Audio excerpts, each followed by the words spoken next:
Hey guys, Ray from loveyourrv.com.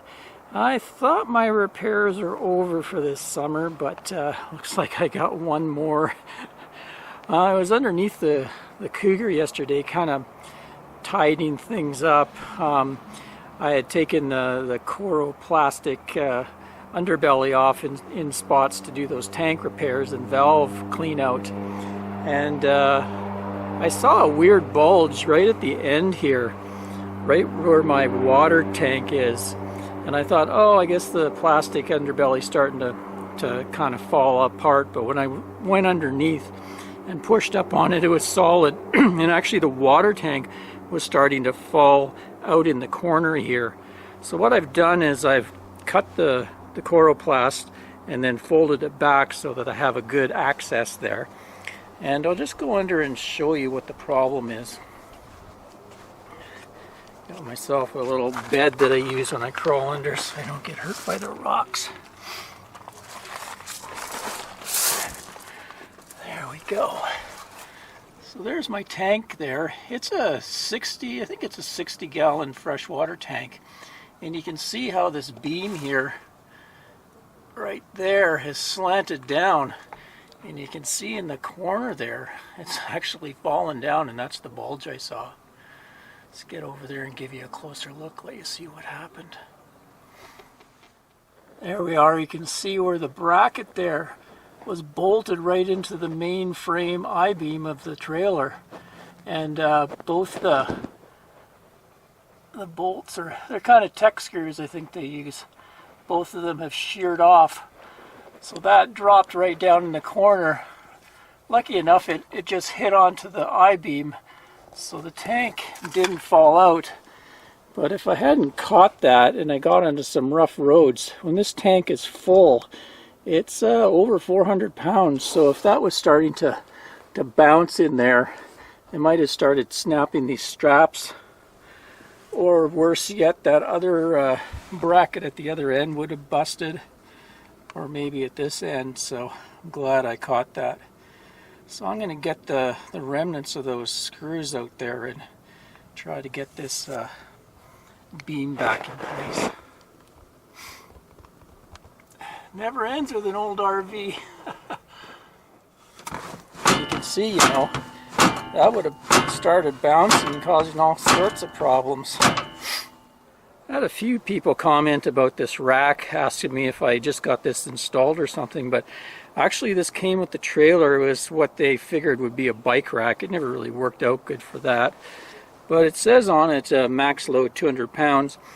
So I always could use it to put a tool chest or something on it or carry a generator on it, but what I usually do is I just have it slid in, you know. Because what I find is if I leave that out, I end up dragging my butt on a lot of dips. There we go. Got the ends out. Another good use for my van pliers. These are a set of pliers. I reviewed them a few years ago. I really like them. Japanese steel, but they have this, see how it's shaped like vampire teeth, and they're great for pulling out strip screws or anything like that. Or a job like this, just grab it. It really bites into the metal. I was able to easily get these out. So I'm going to head to Home Depot and get myself some a batch of new tech screws, because some of the ones were on the underbelly there were looking a bit sad. Pretty easy fix. Just emptied the water tank and I was able to push that beam back in place and add some fresh tech screws. One thing I noticed though is there's 3 holes and they only put 2 screws in. I guess they want to save some money on screws or something, but I'm going to put in another screw so I have 3 screws there, and on the other side same deal, they only use 2.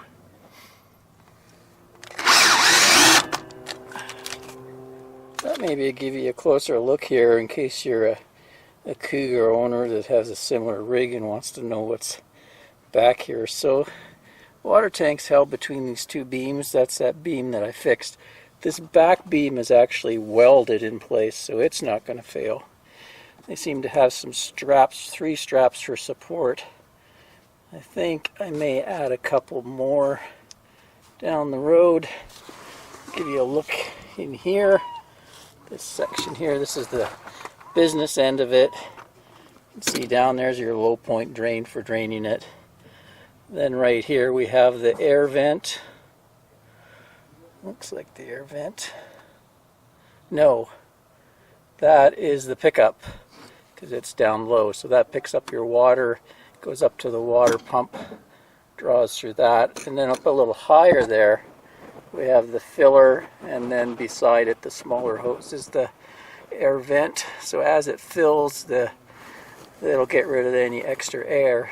If you have a problem where the tank won't fill, sometimes that air vent will get plugged. Then on mine we got some extra bits and pieces over here. You can see that circuit board there, that's my sea level tank sensor strip. Then it looks like at the far end there we have kind of an aluminum brace. I guess that's to keep the tank from sliding along the rail there, because there is some extra space over here. Anyway, this was worth it to kind of get a look at. I've never pulled the cover completely off the tank. Now I know what's going on here if I ever have to replace it. Okay, underbelly back in place. Put some fresh tech screws in there. I use some Gorilla Tape on there. I find the 2.8 inch extra wide Gorilla Tape does a good job. First, so I really clean the coroplast, and then I do it on a warm day. Oftentimes I'll just leave the Gorilla Tape sitting in the sun for a while. I find it really gets the glue nice and sticky. But looks good, at least it's nice and even now. Not all falling down on the one side over there. Well, another repair in the books. Once again, thanks for watching, everyone. Until next time, Ray from Love You RV. Cheers, everyone.